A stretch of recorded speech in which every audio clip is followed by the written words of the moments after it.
Mwiriwe neza mwese.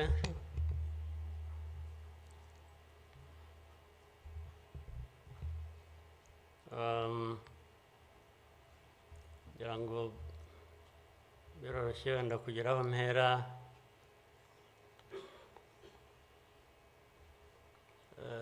Ndahera ku mateka Bizimana yatubwiye.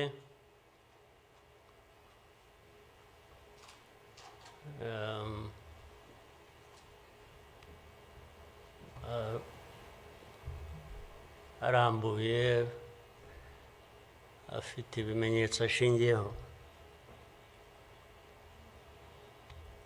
ariko ndagira ngo mbanze nshimire mwese abari hano mwaje kwifatanya n'igihugu n'abanyarwanda, cyane cyane mwebwe abaturuka hanze mu bindi bihugu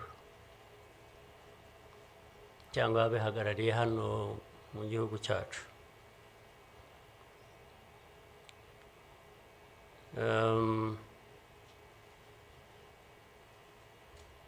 Ndabashimira kuko kenshi ko dusigaye tubibona ko bisigaye biri.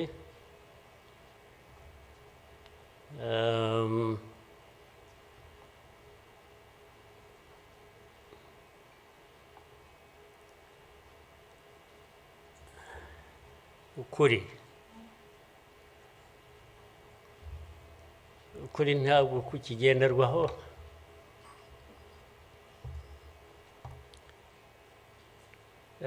ni nacyo gituma, ariko reka mvugane. Hari umuntu w'inshuti yanjye wigeze kumbaza atari ko wowe nk'umuntu ubaho ute ugahuza bimwe, ndaza kubivuga mu rurimi rw'amahanga. Arambaza tubaho ute ugahuza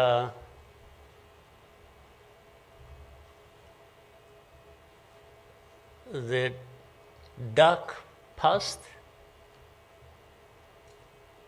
and the cruel present.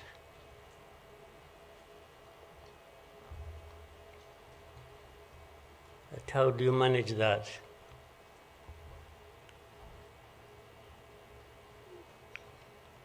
Ariko uko nabyumvaga ntabwo ari igihe yabazaga gusa, yabazaga u Rwanda.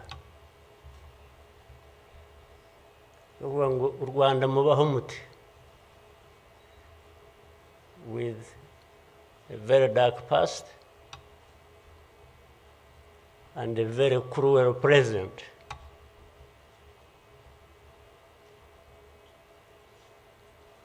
Icyo namushubije nuko from the beginning we were under an illusion that the two were siblings and we had to deal with them as such. You have to deal with the cruel present, knowing that it is very, very much related to the dark past. They are inseparable. So for us, we have a choice to make.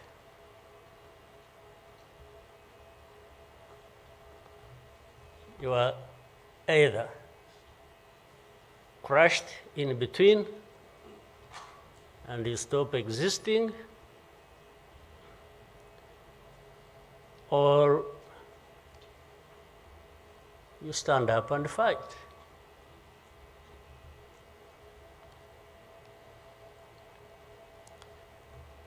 When people are saying in the testimony that, the hope they have and that what happened here 30-something years ago will never happen again.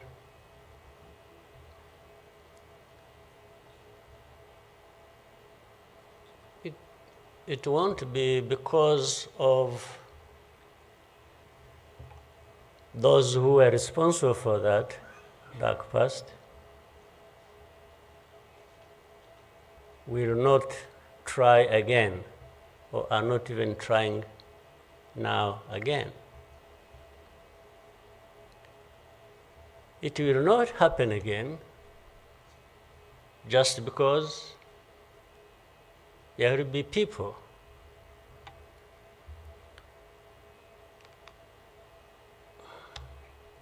who will stand up and fight.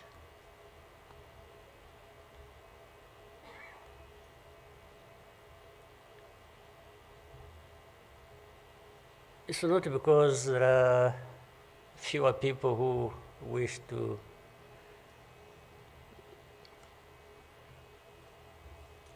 perish or who would have wished us all to disappear, this country to disappear.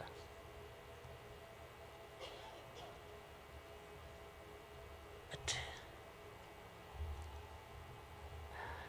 how can people accept that? How can people not stand up and fight? Because anyway, well, there is a risk you may die when you stand up to fight.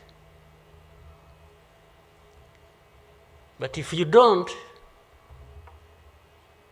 it's a sure thing you're going to die.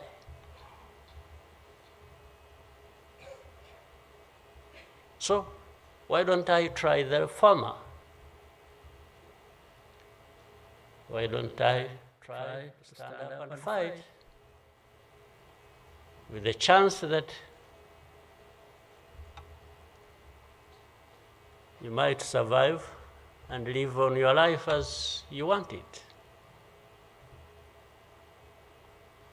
instead of giving up and you let people treat you as if for you to live, it's a favor that they are going to do for you. Why?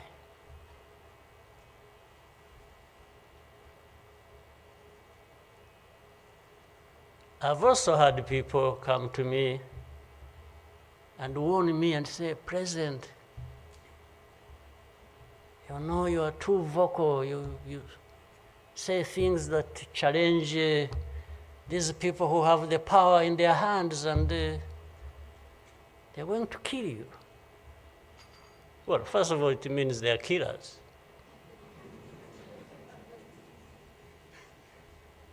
But my answer to them is, you know what? If I were to be there to just accept these things to happen, I don't think I would count myself as living anyway. It's like I would already be dead. To live a life of lies, of pretense,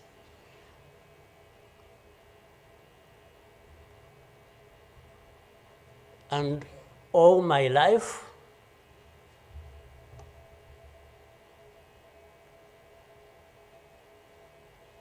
to somebody else, I would be dead anyway. So why don't I die fighting?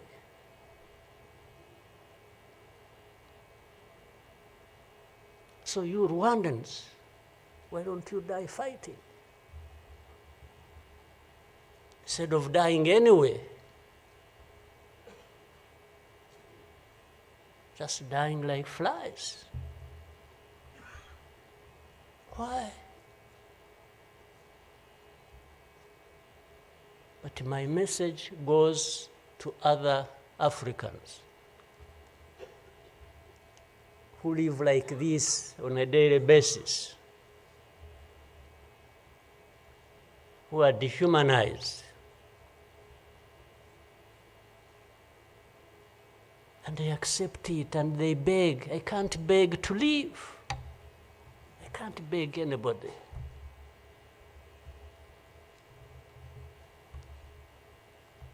Who will fight?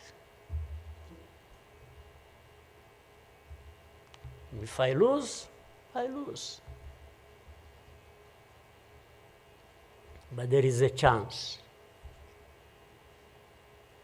There is a chance, a significant chance, that if you stand up and fight, you will live.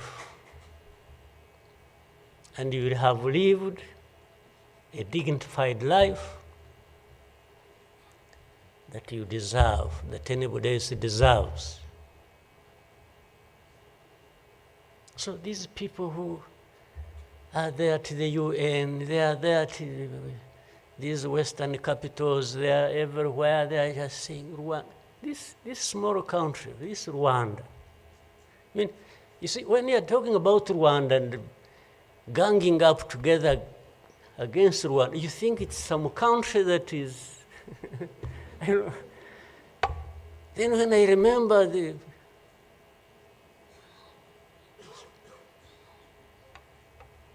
facts about it,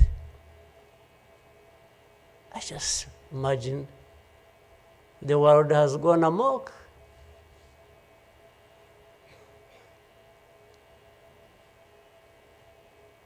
But in the midst of all that, we have to live. We have to live our lives, we have to fight for that, we have to live the way we want.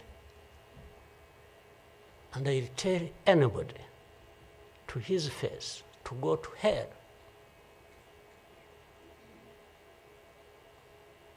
If anyone comes around and thinks they can, they come and say, hey, we're going to sanction you. To what? Go to hell. Just go to hell.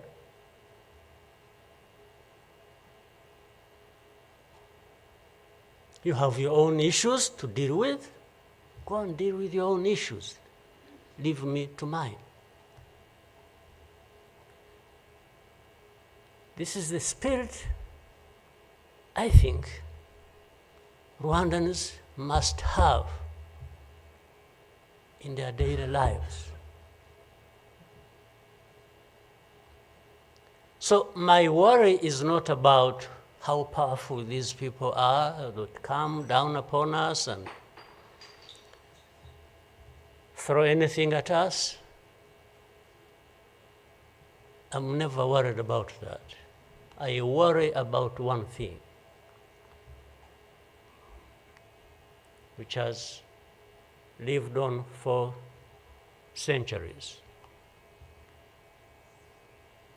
It's for Rwandans. It's for Africans who sit back and find nothing wrong with accepting to be treated like that. That's my only worry. When can Rwandans, when can Africans refuse to be mistreated like this? To be told they have no value,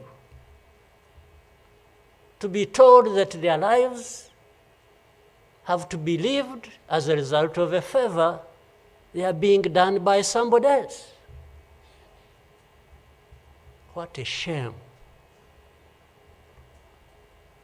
for people to accept that even for a moment. You must not accept it. You must get up and fight for yourself.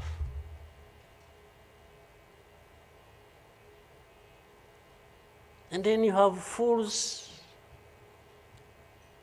leading countries and being used as puppets.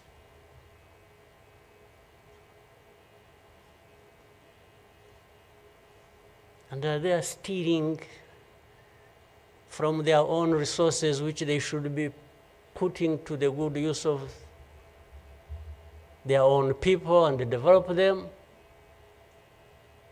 They just put everything to their own use, find billionaires in a sea of poverty, millions of people going hungry, and their leaders, billionaires,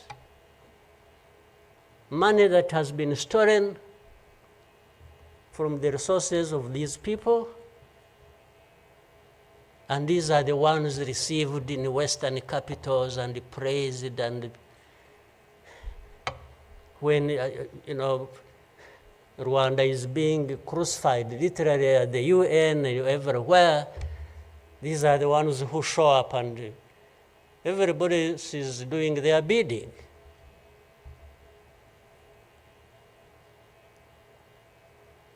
They don't talk. These ones don't even say a thing. There is somebody to say it for them.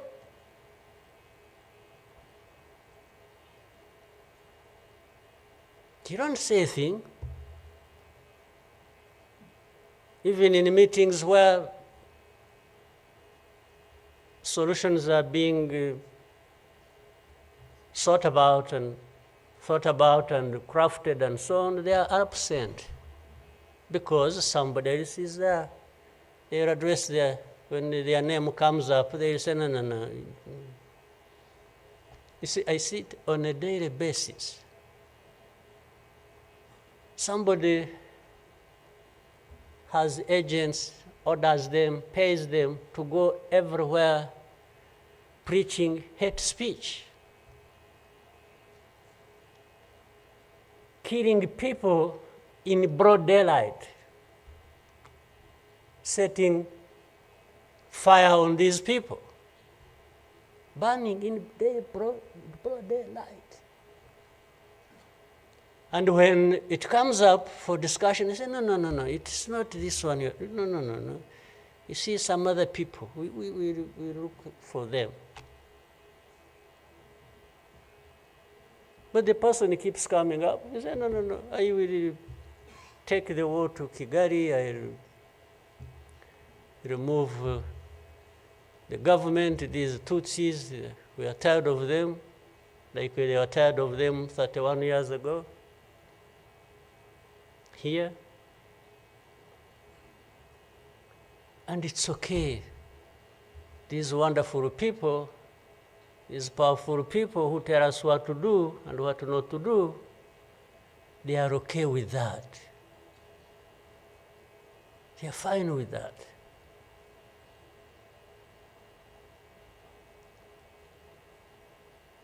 And they expect us to accept it also ourselves.